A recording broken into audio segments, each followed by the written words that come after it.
এত অদ্ভুত আর সুন্দর ফুল তো আমি আগে কখনোই দেখিনি। গাছটার বোধহয় পানি না পেয়ে এই অবস্থা হয়ে গেছে।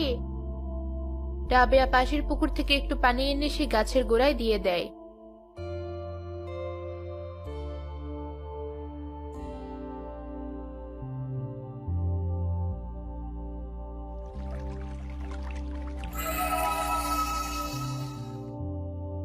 একটু পানি পেয়ে গাছটা কেমন সতেজ হতে শুরু করেছে। রাবেয়া বাজারে চলে যায়।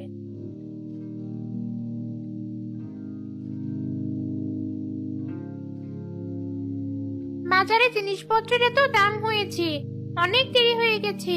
তাড়াতাড়ি বাড়ি গিয়ে রান্না চড়াতে হবে।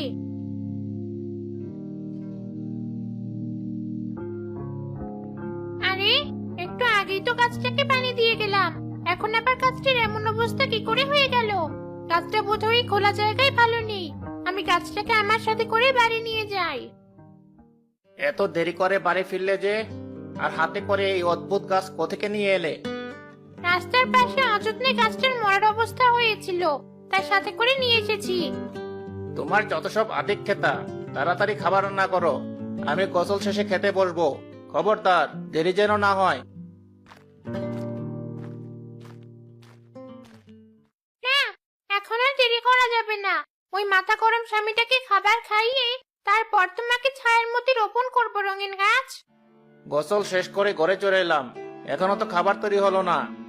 আসছি, একটু অপেক্ষা করো, খাবার রান্না হয়ে গেছে। সাবধানে খেও, খাবার কিন্তু প্রচন্ড গরম।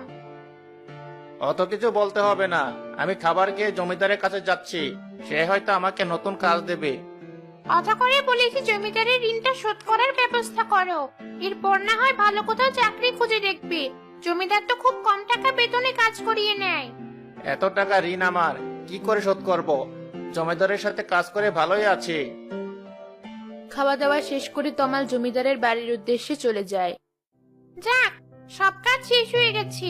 এখন ফুল গাছটা নিয়ে বাড়ির পেছনে গাছের ছায়া লাগিয়ে দেই।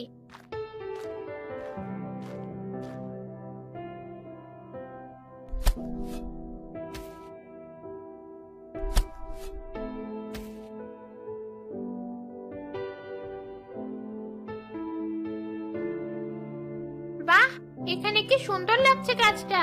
আমার বাড়ির পিছনে রাঙিনাটা একদম ঝলমল করছে তোমার সৌন্দর্যে। তোমার একটা নাম দেওয়া দরকার। তোমাকে আজ থেকে রংধনু ফুল বলেই ডাকবো আমি। চিন্তা করো না, প্রতিদিন আমি ঠিক মতো তোমার দেখাশোনা করব।